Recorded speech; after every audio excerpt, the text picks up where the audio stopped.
Well, it's a pleasure to be here with you and to think together with you. I have many good memories of being in this congregation numerous times, and so it's good to be back here this morning. And to think together with you about rivers of living water. I don't know about you, but Joyce and I like to hike along the Susquehanna, the Conestoga, or the Mill Creek. And perhaps there's creeks in this end of Lancaster County that you would mention in there rather than the ones that I did. Or if you think of so many major cities of the world, they're built on a river. There's something about rivers that attract life, or they're built on a harbor or a bay along the bay or the ocean. Water is life-giving. We need to drink how many quarts of it each day? Or you think about flying in an airplane across the United States, and you get to those parts of the country where crops are growing because of irrigation. You look out of the plane window, and you see the circle of green where the irrigating nozzle waters, and beyond that circle of green, it's dry and brown and barren. Or you think of the Colorado River, that mighty river that flows, and all of the water that's taken off of it to irrigate, to provide crops, to provide ways for farmers to make a living in California and Mexico. We have friends that live in Yuma, Arizona, and we were there in Yuma. And Yuma is the place that you have the one stream diverts into toward California, the other to Mexico, and after that it's a dry riverbed. It's a river that never reaches the ocean because all of its water is used to give life along the way before it's written there. But it's a little bit like the words of Ezekiel where it talks about where the water flows, where the Colorado River flows, there is life and agricultural production with fruit and trees in abundance because water's there. Or I thought of water when our son lived in the largest oasis in the Mojave Desert for 2 years in his work with the Fish and Wildlife Commission. And as you drove into that oasis, you began to see a bit more green than in the rest of that huge desert there in the American Southwest. And so we know that water is life-giving physically. And water is also becomes a wonderful symbol of giving life spiritually. Jesus in John chapter 7 invites all who are thirsty, that is, all who have spiritual yearnings, all whose lives are empty, all who are thirsty, all who are searching for something beyond self, with these words, "Let anyone who is thirsty come to me and drink." Let anyone who is thirsty come to me, Jesus, and drink. And this morning, as we gather, Jesus invites you and Jesus invites me to come to him for the water of life that we need to be spiritually alive in the culture in which we live. Now, we have temptations, and our temptation is to try to find water other than living water. And we could talk about brackish water and polluted water and all sorts of other kinds of water. Jeremiah talks about it in a different kind of way. He says, "For my people have committed two evils. They have forsaken me, the fountain of living water, and have dug out cisterns for themselves, cracked cisterns that can hold no water." And I think that that's a temptation when we live in the United States in these days, is to build cisterns that hold something other than living water, the living water that flows from Jesus. We build cisterns of legalisms, systems of exclusion, of works righteousness, of nationalism. And you can fill in the blank, because there's all sorts of things can be put in the blank of the cisterns that we build. And we all probably build a little bit of a different kind of cistern, where our temptation is to build a different cistern than to drink of the living water. Or sometimes we're tempted to follow a spirituality that's so otherworldly that it doesn't really follow the way of Jesus, to care for the poor, the oppressed, for justice now. Or, as I saw on the screen this morning, to create an impact on culture, which apparently you've committed yourself to be that kind of living water that in this community invites people that are thirsty to Jesus, because you're impacting culture and things that you do together, like the food pantry and in other kinds of ways.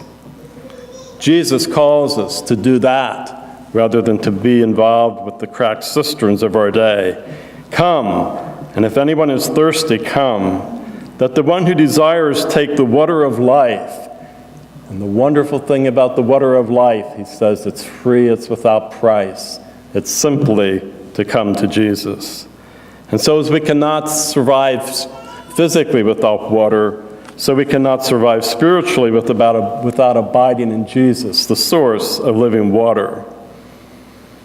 God's Spirit is what nourishes us to bear fruit.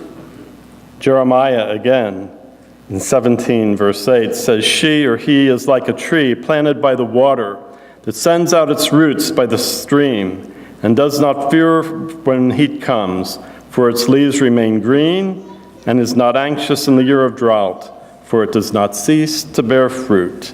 And so we're called to be like that tree that's planted by the water, that continues to bear fruit regardless of the season in which we live. Or I'd suggest we could turn to the book of Revelation, which I confess is one of my favorite books, out of which I almost never talk. And so I'm trying it this morning. It's this last book in the Bible, and I always start with Revelation chapter 1, verse 1, because it tells me what it is that this book is about. It starts out by saying, the revelation of Jesus Christ. And so I understand Revelation to be this revelation of Jesus Christ. It's also a book that has a lot of allegory and symbolism in it that Christians sometimes get hung up in arguing about, and I don't claim to know all of that and how all of that fits together. I do know that people that had it all figured out the first time Jesus came missed him, and so I'm not too excited about trying to make sure I understand all of those mechanics. But I understand that this book is a book that Christians turn to in times of persecution. And so I think about the 5,000 plus Mennonites in the Congo that are hiding out in the jungle right now, or in the forest for safety because of what they're experiencing. And I wonder if they're turning to the book of Revelation this morning, or if they turned to it this morning, since that time zone moves on. Or Christians throughout the ages, in times of uncertainty, of persecution, in the midst of an empire that they don't know how to deal with. And so perhaps in 2017, Revelation can give messages for us as well, even here in the United States. The early Christians faced the persecution which mostly came from the Roman Empire. And the problem was a religious one. Who would the people worship? The God of Jesus Christ, or the Emperor Caesar, who took titles like Son of God, Prince of Peace? Many of the titles that we've talked about for Jesus were titles that Caesar claimed. He was Son of God. Caesar was Prince of Peace. And so for the early Christians to confess that Jesus was Lord meant that they couldn't confess that Caesar is Lord, as they were required to do, to go to the altar and put that pinch of incense on and say, Caesar is Lord. And they'd say, no, we cannot do that. We have another, and his name is Jesus. This writing in Revelation sought to encourage Christians in the face of the persecution. And in its vision, Revelation challenges the heart of its readers to continue to follow the way of Jesus Christ, regardless of what the empire may be, the Babylon, the dragon, the beast, the great whore, all of those words that are used to describe systems of evil in Revelation. It calls on Christians to find their strength in communities of the Lamb, not in the communities of the empire, not in the communities of Rome or any other empire or any other nation. In the face of the power of the Roman Empire to deal out death, Christians are told of another type of conquering, to conquer not by killing others, but to conquer by remaining faithful to Jesus, even to the point of suffering, knowing that God wins his victories not through assured survival, but through the resurrection. And this way of life can be lived only if one believes it is how Jesus won his victory, remaining faithful, not resorting to violence, facing death itself and being vindicated by God on Easter, as God rose Jesus from the dead, giving a stamp of approval on the kind of life that Jesus lived. And as Jesus rose from the dead, he conquered evil and death and all the principalities and powers that there are in the world. So the Christians in the midst of an empire that claims that belongs to God are able to continue to live and walk the way of Jesus Christ. It enabled the Christians of the first century to survive and to thrive. And so I like this vision that we read this morning of the angel showing the river of life. That river of life that the Christians in that century were experiencing, that enabled them to live in the midst of an empire that challenged their faith, an empire that at times brought about persecution and suffering and even death. The angel showed me the river of the water of life, as clear as crystal, flowing from the throne of God and the Lamb. Down the middle of the great street of the city, and on each side of the river stood a tree of life, bearing 12 crops of fruit, yielding fruit every month. And the leaves of the tree are for the healing of the nations. There's some thought, of course, that the nations are healed and the nations become part of the new heavens and the new earth, and the leaves of the tree are for the healing of those nations. But I also think about it as the angel showing the river of life, the waters of the river of life, that it speaks to what it means to live now. So you have these glimpses of what's to be, but what it means to live now. The nations that are to be healed by the tree, by the water of life, are a symbol of being organized against God, such as Babylon. But in the end, God has the final word, and God's final word is healing. Leaves of the trees are for the healing of the nations. The vision shows the character of God as a lamb. You notice that the lamb and God, they're on the throne together. It's not like there's a vindictive God and a sweet, loving, kind, healing Jesus. No, they're one. And the vision shows that. The vision shows the character of God as a lamb. I think there's this wonderful sort of thing that happens in chapter 4 of Revelation, where there's the scroll of the meaning of history, and they wonder who's able to open the scroll, and there's sorrow because no one has the power to open the scroll. And then they see a lamb that looks as if it had been slaughtered, and they say the lamb is able to open the scroll. But the lamb's described as the lion of the tribe of Judah.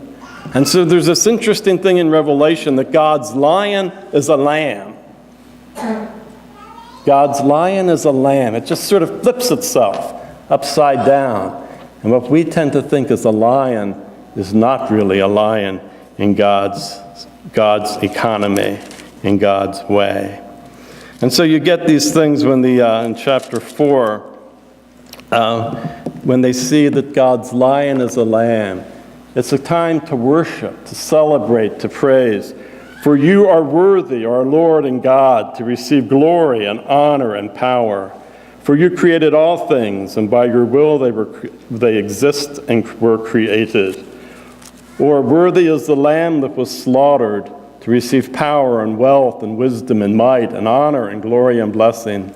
Then I heard every creature in heaven and on earth and under the earth and in the sea and all that is in them singing, to the one seated on the throne and to the Lamb, be blessing and honor and glory and might forever and ever. God's lion is a lamb, and the rule of the lamb is one of healing. It's able to open the seals, but in the final word is the trees there for the healing of the nations. It speaks to us that we're to be about that business now, to be about God's healing and God's hope. A time of loving and binding up the brokenhearted.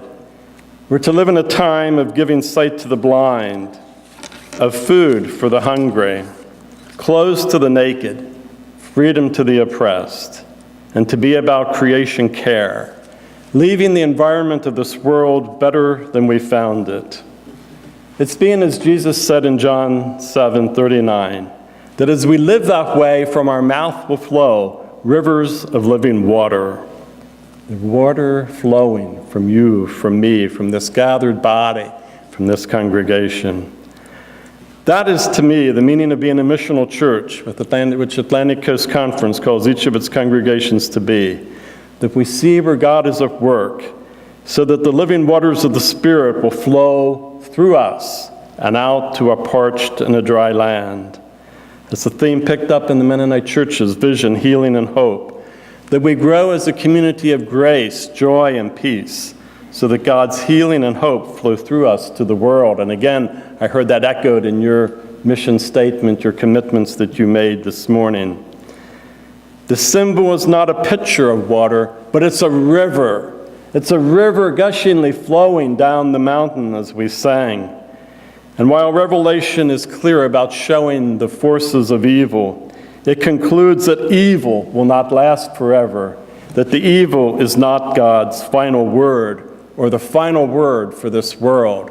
As I heard someone describe it, Christians can go about joyful in the midst of what many others are anxious and frustrated and even sorrowful about. It's as if we're a football team and we're down by, a score of 40-7 with 3 minutes left to play. And we're the ones in the field that are happy because we know the final outcome, because we've read the end of the book, and the Lamb, the Lion of the tribe of Judah, conquers by healing the nations. A couple other suggestions. The world is too often characterized by brokenness and alienation. And that can even be true in the church, unfortunately. God's intention is not that we hang on as a remnant community that remains detached amidst the brokenness. Rather, God establishes communities like this, communities of faith, so that God's healing love flows out like a mighty river to enter the brokenness of the world, bringing healing and hope in whatever ways it's needed in this community and as we're involved around the world. The community witnesses to the message of peace and healing. That's our message. It's not one of condemning and fear. I think in our culture it's very easy for Christians to feel, I don't know. I read letters to the editor. It's like they feel backed in the corner. It's like they feel victimized. It's like they feel their job is to condemn all of the evils. I think as I read Revelation, as I understand this river of life, that we're to be a community that are to live authentic peace in our common life together, and to speak this peace to the wider world, rather than to speak of conflict, of judgmentalism. I think the world's yearning to see communities of acceptance and love and peace, and to model that in our life together, that's almost revolutionary in the midst of a society that is so extremely polarized that people can hardly talk to each other anymore across the divides that divide us. And I find that those divides have become so extreme that even talking in church and even reading certain Bible verses, it feels like I'm taking one side or the other. And there's something wrong with that. And we need to be a community that doesn't allow that to happen, and then celebrate that as we see things from different angles, we listen to each other and we come to a more full understanding of the way of Jesus Christ by living together as that kind of people in the world. It's to care about health care and education. Wherever Christian missionaries went, they established hospitals, they established schools. And that might even mean we have to ask difficult questions. What does it mean for the political structures to flow in the river of life as they can? And I'm not being for one health care bill versus the other when I say that this morning, but to say as Christians, we're to care for the health. It's the healing of the tree, the healing for the nations. We're to care for the health of everyone around us in whatever way that means. And it doesn't mean I'm a Democrat or a Republican plan, but it means we're to care and find ways to work that out, as you said on the board this morning, to impact culture in that kind of way, that you're a healing river. And that's one of the areas that we need healing in. It's to be a church community that thirsty people see a river of life that invites them to the living water of Jesus. It's evangelism by the way we live together, the invitation that we are by our life together. Or it's caring about the natural environment. When I think of the same words from Revelation about that are found in Ezekiel, and it talks about, as I said at the beginning, the water when it flows produces agricultural crops. It's to protect the swamps and the marshes. You know, the first thing that God asked of humanity was to do what? To tend the garden, to care for creation. That continues to be part of what it means to flow in this river of life. But again, quoting Luke Gasho at Goshen College, he says, "I'm committed to calling people to move away from the polarization of politics around environmental issues and instead pursue caring for creation as a practice emerging from the gospel of Christ." And so I'm not trying to be political, but to say that as a Christian, we're to care for the environment. I grew up as a farmer in Lancaster County, and I was always taught that you should leave the soil in better condition for the next generation than when you inherited it or when you started farming it. You always leave the farm in an environmentally better position. I continue to believe that, and I think that we have to care about the environment, and I don't know what that means politically, but I think we have to do it. The river of life is also risky. I think of M.J. Sharp, who lost his life while flowing in the river of life, sharing leaves for the healing of the nations in the Congo. Someone that put his life on the line for peace, out there in the river of life. Out there, someone that cared about those Congolese Mennonites that are hiding in the forest this morning for safety. Or I think of Claire and Beth Good that you might want to remember in your prayers. They're members of Atlantic Coast Conference's Blossom Hill congregation. MCC leaders in the Congo in the midst of conflict, to be about God's healing and God's hope, to be in that flow of the river of life, to transform individuals and to transform the social order. After all, the first verse that I memorized, John 3:16, says, "For God so loved the world." It's the whole world that God loves, all of creation. Romans tells us is groaning for redemption. And there's a river flowing out with the healing of God. We're to care about the whole world. It's not just personal, it's for the nations and all of creation. I know that doesn't all happen in its fullness to the end of time, but I remember being influenced by a book by Francis Schaeffer that I read a long time ago. It was a book about Christians caring for the environment, actually, and he called for substantial healing now, not to wait to the final eschaton, to the final end, but that Christians are called to be a witness in the social order so that there's substantial healing now. And they're called to develop congregations, and they're called to share the gospel in a way that individual lives are transformed and individual lives are changed, so that together can flow this mighty stream that heals this community, this country, and the nations of the world. Live, and so my final challenge to you is to live as invitations, calling people to the river of life for personal healing and for the healing of the nations. May it be so. Amen.